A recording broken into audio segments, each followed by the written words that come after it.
Hello everyone, welcome to Hindi Shiksha. हम previous class में बहुत दिनों के बाद पढ़ रहे थे। अब हम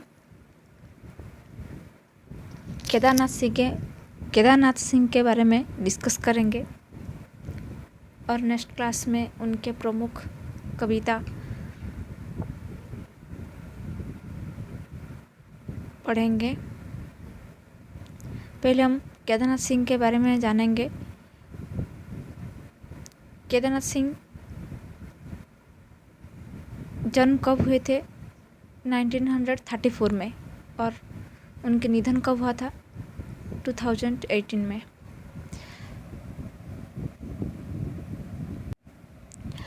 तो केदारनाथ सिंह का जन्म बलिया जिले के चकिया गांव में हुआ था और काशी हिंदू विश्वविद्यालय से हिंदी में एमए करने के बाद उन्होंने वहीं से आधुनिक हिंदी कविता में बिंब विधान विषय पर पीएचडी उपाधि प्राप्त की थी और कुछ समय गोरखपुर में हिंदी के प्राध्यापक रहे। फिर जवाहरलाल नेहरू विश्वविद्यालय में भारतीय भाषा केंद्र में हिंदी के प्रोफेसर के पद से अवकाश प्राप्त किया और संप्रति दिल्ली में रहकर स्वतंत्र लेखन भी कर रहे हैं। उसके बाद केदारनाथ सिंह मूलतः मानवीय संवेदनाओं के कवि है और अपनी कविताओं में उनने बिंब विधान पर अधिक बल दिया है। केदारनाथ सिंह की कविताओं में शोर शराबा न होकर विद्रोह का शांति और संयंत्र शोर सशक्त रूप में उभारता है और उन्होंने जमीन पक रही है संकलन में जमीन, रोटी, वेल आदि उनकी इसी प्रकार की कविताएं हैं। संवेदना और विचारबोध उनकी कविताओं में साथ साथ चलते हैं और जीवन के बिना प्रकृति और वस्तुएं कुछ भी नहीं है, यह एहसास उन्हें अपनी कविताओं में आदमी और समीप ले आया है। और इसी प्रक्रिया में केदारनाथ सिंह की भाषा और भी नम्य और पारदर्शी हुई है और उनमें एक नई रुचिता और वेलुसपन आया है।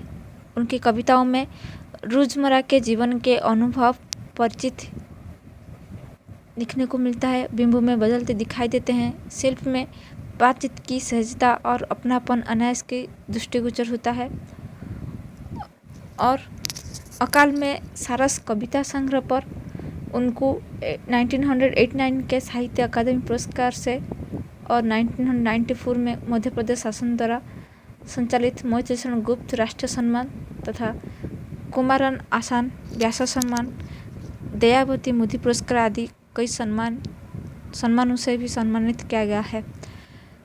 तो मैंने ये भी कहा कि उनके प्रमुख कविता अकाल में दूब के बारे में हम डिस्कस करेंगे नेक्स्ट क्लास में, जो कि अकाल में सारस जो कविता संग्रह से लिया गया है।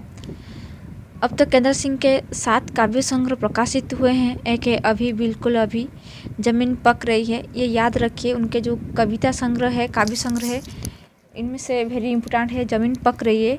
ये मैक्सिमम एग्जाम में आ रही है कि जमीन पक रही है किसने लिखा है, तो केदारनाथ सिंह ने। तो उनके काव्य संग्रह जो है अभी बिल्कुल अभी, जमीन पक रही है, यहाँ से देखो, अकाल में सारस, उत्तर कबीर तथा अन्य कविताएं जो है बाघ, टॉल्स्टॉय और साइकिल, कल्पना और छायावाद और आधुनिक हिंदी कविता में बिंब विधान का विकास, उनकी आलोचनात्मक पुस्तकें हैं। मेरे समय के शब्द तथा कब्रिस्तान में पंचायत निबंध संग्रह है। हाल ही में उनकी चुनी हुई कविताओं का संग्रह प्रतिनिधि कविताएं नाम से प्रकाशित हुआ है। उनके द्वारा संपादित ताना बाना नाम से विविध भारतीय भाषाओं का हिंदी में अनुदित काव्य संग्रह हाल में प्रकाशित हुआ था। ठीक है, ये था केदारनाथ सिंह जी के बारे में। और ये आपको याद रखना चाहिए केदारनाथ सिंह ने कौन से काव्य संग्रह लिखे हैं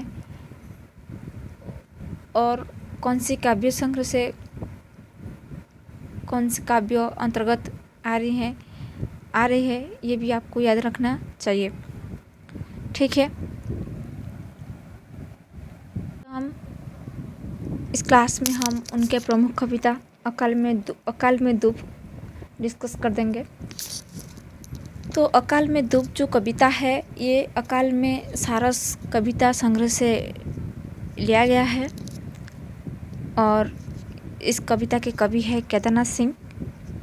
इस कविता में क्या दिखने को मिलता है पहले हम पढ़ेंगे, उसके बाद हम समझेंगे इस कविता में क्या दिखने को मिलता है। देखिए, भयानक सूखा है, पक्षी छोड़कर चले गए हैं पेड़ों को, बिलों को छोड़कर चले गए हैं चींटे चींटियाँ, देहरी और चौखट पता नहीं कहाँ किधर चले गए हैं घरों को छोड़कर। भयानक सूखा है, मवेशी खड़े हैं एक दूसरे का मुंह ताकते हुए, कहते हैं पिता ऐसा अकाल कभी नहीं देखा, ऐसा अकाल की बस्ती में दूर तक झुलस जाए सुना नहीं कभी, दुफ मगर मरती नहीं कहते हुए और हो जाते हैं चुप। निकलता हूँ मैं दुब की तलाश में, खोजता हूँ परती पराठ, झाँकता हूँ कुएं में, छान ढालता हूँ गली चौराहे, मिलती नहीं दुफ, मुझे मिलते हैं मुँह बाएं घड़े, बल्टियाँ लोटे परात, झांकता हूँ घड़ों में लोगों की आंखों की कटोरिया में, झांकता हूँ मैं मिलती नहीं धूप, अंत में सारी बस्ती छान कर लौटता हूँ निराश, लांघता हूँ कुएं के पास की सूखी नाली की, अचानक मुझे दिख जाती है शीशे के बिखर हुए टुकड़ों के बीच एक हरी पत्ती दूब है, हाँ दूब है पहचानता हूँ मैं। लौट कर यह खबर देता हूँ पिता को अंधेरे में भी, दमक उड़ता है उनका चेहरा है अभी बहुत कुछ है, अगर बची है दूब बुदाते हुए, फिर गहरे विचार में खो जाते हैं पिता। तो ये था। तो यहाँ पर लेखक ने एक जो कहते हैं भयानक सूखा का मतलब कहते हैं महामारी, मतलब जो हम कहते हैं उड़िया में हम कहेंगे तो वो मरुड़ी कहते हैं, उड़िया भाषा में मरुड़ी जो कहते हैं। तो भयानक सूखा है, पक्षी छूटकर चले गए हैं। तो महामारी में तो भयानक सूखा है तो पक्षी यहाँ पर नहीं रह पाते हैं, वो चले जाते हैं। पेड़ों को बिलों को छोड़कर चले गए हैं चींटे चींटियाँ, तो चींटे चींटियाँ वो इतने धूप है, इतने भयानक सूखा है तो ये सह नहीं पाते हैं, इसीलिए वो बिल्लू का मतलब क्या है, जो उनके होल जो कहते हैं जहाँ पर चींटे चींटियाँ बास करते हैं, तो उसको छोड़कर चींटे चींटियाँ चले जाते हैं। देहरी और चौखट पता नहीं कहाँ किधर चले गए हैं घर को छोड़कर, और घर को छोड़कर सभी कहाँ किधर पता नहीं कहाँ चले गए हैं। भयानक सूखा है, मवेशी खड़े हैं एक दूसरे का मुंह ताकते हुए। उसके बाद कहते हैं पिता ऐसा अकाल कभी नहीं देखा। तो उनके पिता जो लेखक के पिता जो कहते हैं कि ऐसे अकाल कभी नहीं देखा है, मतलब इतना मतलब ऐसे महामारी हम कभी नहीं देखा है, ऐसे अकाल के बस्ती में दूब तक झुलस जाए, मतलब दूब भी नहीं दिखा जाता है। दूब का मतलब जो दूब घास कहते हैं, तो दूब तक झुलस जाए सुना नहीं कभी, दूब मगर मरती नहीं। हम तो जानते हैं सुनते हैं कि दूब कभी मरता नहीं है, कहीं ना कहीं वो जिंदा रहता है, लेकिन ये जो इतना सूखा है, इतना जो महामारी है, तो दूब भी दिखाई नहीं दे रहा है। कहते वो हो जाते हैं चुप। निकलता हूँ मैं, तो मैं यहाँ पर कवि कह रहे हैं कि निकलता हूँ मैं दूब की तलाश में, दूब घास की तलाश में, मतलब खोजने के लिए जाते हैं। तो निकलता हूँ मैं दूब की तलाश में, खोजता हूँ परती पराठ, झांकता हूँ मैं कुएं में भी झांकते हैं, मतलब ढूंढते हैं कहाँ पर दूब घास है। तो छान ढालता हूँ गली में, मिलती नहीं दूब, कहीं में कोई भी जगह नहीं है, मैं नहीं ढूंढा। तो गली में मैं ढूंढा कोई भी जगह में दूब नहीं मिला है। मुझे मिलते हैं मुँह बाएं घड़े, बाल्टियाँ लुटे परत, झांकता हूँ मैं घोड़ू में, लोगों की आंखों की कोठरिया में झांकता हूँ मैं, मिलती नहीं दूब। अंत में सारी बस्ती छान कर लौटता हूँ मैं निराश। तो कवि कह रहे हैं कि मैं सारी बस्ती छान कर मैं निराश में लौटता हूँ। लांघता हूँ कुएं पास की सूखी नाली, जो कुएं के पास जो है सूखी नाली, वहाँ पर मैं झांकता हूँ, लांघता हूँ। अचानक मुझे देख जाते, मतलब अचानक मिल जाता है, मैं देख मतलब दिख जाती है कि शीशे के बिखरे हुए टुकड़ों, जो आईना है शीशे के, कांच जो है शीशे के बिखरे हुए टुकड़ों के बीच एक हरी पत्ती है, हरी पत्ती दूब है। हाँ दूब है, पहचानता हूँ मैं। लौट कर ये खबर देता हूँ पिता को ये लौट कर खबर देते हैं। अंधेरे में भी दमक उठता है उनका चेहरा। हाँ अभी बहुत कुछ है, अगर बची है दूब, बुदाते हैं वे, फिर गहरे विचार में खो जाते हैं पिता। मतलब इस कविता में भयानक सूखे पर केंद्रित है ये कविता। मतलब महामारी, जो उड़िया में कहते हैं मरुड़ी, को लेकर ही केंद्रित हुआ है ये कविता। जो सूखा पड़ने पर, मतलब सूखा पड़ने की जो गवाही है, मतलब ये जो सूखा पड़ने की जो गवाही, ये किसने दे रहा है? दूब दे रहा है। यदि सूखे पड़ने पर यदि दूब नहीं दिखाई देता है दूब, तो वो कितना भयानक है। यदि दूब दिखा दे रहा है तो हाँ कुछ मतलब जीने के लिए आशा बची है। तो इसीलिए तो यहाँ पर जो सूखा बनने की जो गवाही है, दूब दे रहा है, दूब घास दे रहा है, जो सूखे की वजह से उसका अस्तित्व संकट में है। किसका अस्तित्व? दूब घास का अस्तित्व संकट में है। और स्थितियाँ भी यही संकेत दे रही होती है कि, और मंत्रणा करती है और अकाल में यदि दूब बची है तो जीवन की आशा भी बची है, मतलब आशा भी है जीवन में बचने के लिए।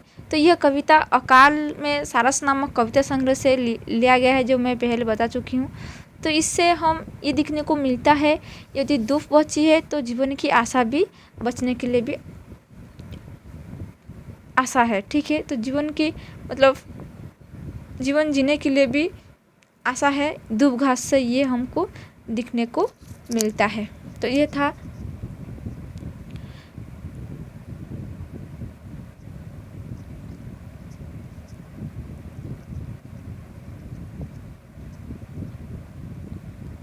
था उसी अकाल में दूब जो कविता, जो कि केतन सिंह ने लिखे हैं।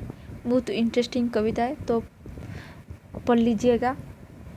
ठीक है, तो कैसे लगा ये कविता कमेंट बॉक्स में कमेंट कीजिए। यदि मेरी कविता आप सभी को, मतलब मेरी क्लास आप सभी को यदि अच्छी लग रही है तो लाइक कीजिए और ज़्यादा से ज़्यादा शेयर कीजिए। और यदि मेरे चैनल में नए आए हैं तो सब्सक्राइब कीजिए और बेल आइकन को प्रेस कीजिए, ताकि मेरी सारी क्लास आप सभी को नोटिफिकेशन मिल जाएगी। ठीक है, तो हम नेक्स्ट क्लास मिलेंगे नए टॉपिक लेकर, जो कि मैं जो भी पढ़ा रही हूँ सभी कॉम्पिटिटिव एग्ज़ाम के बेसिस में पढ़ा रही हूँ, सिलेबस वाइज। ओस्टेट लीजिए, सीबीटी एग्ज़ाम लीजिए जो हिंदी टीचर के लिए, यूजीसी नेट एग्ज़ाम के लिए, बीएचडी एग्ज़ाम के लिए, जो भी कॉम्पिटिटिव एग्ज़ाम के लिए मैं एग्ज़ाम बेसिस टॉपिक ले रही हूँ, और उस टॉपिक के रिलेटेड क्वेश्चन भी मैं डिस्कस कर रही हूँ। तो क्लास कीजिए ज़्यादा से ज़्यादा। आपके जितने दोस्त हैं जो भी हिंदी टीचर के लिए पढ़ रहे हैं, तो शेयर कीजिए, क्योंकि उनको भी हेल्पफुल होगा। तो मेरी क्लास आपसे कैसे लगा ज़रूर कमेंट बॉक्स में कमेंट कीजिएगा। तो ठीक है, thank you very much for watching this video.